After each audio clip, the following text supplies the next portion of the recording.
Je voulais vous parler d'un sujet qui devrait faire beaucoup plus de bruit et vous faire dresser les cheveux sur la tête et soulever bien des oppositions en France, c'est l'installation à bas bruit d'une société du crédit social. On va parler, bien sûr, des déclarations de Gérald Darmanin, notre ministre de la Justice, qui a décidé de voir jusqu'où il pouvait pousser le bouchon, avec l'idée de supprimer l'argent liquide et d'installer une reconnaissance faciale via des algorithmes sur toutes les caméras de France comme étant un fait. Tout ça, bien sûr, pour lutter contre les narcotrafics et la délinquance. En réalité, il n'en est rien. Il s'agit de préparer les esprits à l'installation d'une société du crédit social à la chinoise. D'abord, Gérald Darmanin a parlé de faire disparaître l'argent liquide dans le but de diminuer, d'enrayer le trafic de drogue. Pour savoir comment on arrête la drogue dans nos quartiers, une mesure assez simple. La fin de l'argent liquide empêchera la constitution de points de deal. Pour lui, les paiements numériques sont traçables grâce à la blockchain et permettent d'éviter les trafics liés à l'argent liquide. Sauf qu'il y a un petit problème. Selon une étude de la Banque de France de 2024, 60% des Français ne sont pas d'accord avec cette idée. Ils veulent conserver l'argent liquide pour leurs transactions, rester maîtres de ce qu'ils payent et ne pas être fliqués pour savoir si ils achètent de la viande, du café, une baguette ou du tofu. Mais Gérald Darmanin s'en fiche. Lui, il rêve d'un monde où on saura, l'État, en l'occurrence, ou les administrations centrales, sauront exactement ce à quoi vous sert votre argent. Surtout si vous buvez votre café debout, par exemple. Alors actuellement, c'est un ballon d'essai. Gérald Darmanin explique que c'est un vœu pieux et qu'il n'y a pas les moyens politiques d'installer cette disparition de l'argent liquide, même si les banques y travaillent, en enlevant les distributeurs, même si les utilisateurs maintenant préfèrent leur téléphone portable ou la carte bleue pour payer, il y a une volonté claire de faire diminuer la part d'argent liquide dans les transactions. De là à le faire disparaître, il n'y a qu'un pas. Gérald Darmanin l'a franchi avec joie. L'autre pan important d'une société du crédit social, pour pouvoir fliquer chacun de vos faits et gestes, c'est la reconnaissance faciale.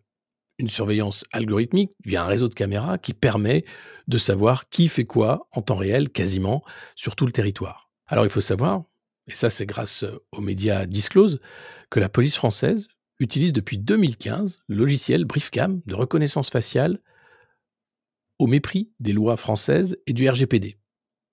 Pour Gérald Darmanin, il apparaît indispensable de généraliser cette surveillance algorithmique et cette reconnaissance faciale, et qu'on y viendra de toute façon de manière inéluctable d'ici 5 ans, selon lui, pour lutter, là encore une fois, contre la délinquance et les incivilités. Un deuxième point qui est très important pour lutter contre la drogue ou la criminalité organisée, c'est la reconnaissance faciale. Vous verrez que dans 5 ou dans 10 ans, on fera la reconnaissance faciale. Aujourd'hui, l'opinion publique ne semble pas prête. Il y a des oppositions. Heureusement, la défenseur des droits a jugé cette proposition totalement folle. La CNIL essaye de protéger encore les libertés individuelles, et les députés de la France Insoumise ont essayé de lutter contre cette idée de reconnaissance faciale.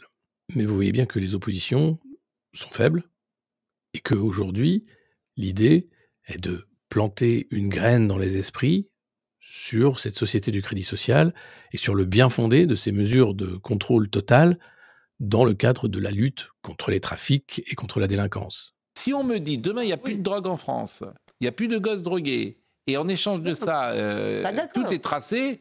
Et ça peut régler le problème du déficit. Hein. La sécurité contre les libertés. Et d'ailleurs, c'est pas seulement Gérald Darmanin. La Banque Centrale Européenne nous prépare un euro numérique pour l'automne. Quoi de mieux qu'une monnaie centrale numérique pour savoir exactement ce à quoi servent les transactions, l'argent, au centime près pour chacun des Européens. Alors oui, l'euro numérique a tout d'une monnaie du crédit social. Et qu'est-ce que c'est le crédit social ? Eh bien, c'est le fait de savoir tout sur chaque citoyen, chaque individu, et de le juger pour savoir si c'est un bon ou un mauvais citoyen. Et comment on fait pour savoir si vous êtes un bon citoyen ? Eh bien, si vous dites du mal du gouvernement, vous êtes un mauvais citoyen. Vous traversez hors du passage clouté, vous êtes un mauvais citoyen. Vous ne remboursez pas vos dettes ou vous ne payez pas vos amendes à temps, vous êtes un mauvais citoyen. Et tout est fait ensuite pour vous empêcher d'avoir accès à certaines écoles, d'avoir accès à des prêts bancaires ou de pouvoir voyager, prendre l'avion ou le train, par exemple. En Chine, c'est déjà le cas, avec des listes noires, des sanctions, et cela va même être élargi aux entreprises et aux administrations. En France, on n'en est pas encore là, mais on voit bien que les bases sont posées pour arriver à cette société du crédit social. D'abord, par une campagne de promotion l'idée que finalement, c'est pas si mal dans le cadre de lois sécuritaires qui vont protéger les citoyens. Et puis ensuite, la mise en place, même si d'ailleurs depuis 2015, eh bien, la reconnaissance faciale est utilisée en dépit des lois françaises. Évidemment, les trafics trouveront d'autres chemins. En revanche, tous les citoyens seront fichés, fliqués, surveillés, de la naissance à la mort et H24. On a encore le RGPD, on a encore la CNIL, et on a encore les moyens de dire que cette idée d'une société du crédit social est un enfer. Alors il faut se mobiliser et dénoncer ces paroles qui voudraient que, si on n'a rien caché, on n'a rien à cacher, et ce serait formidable. Non.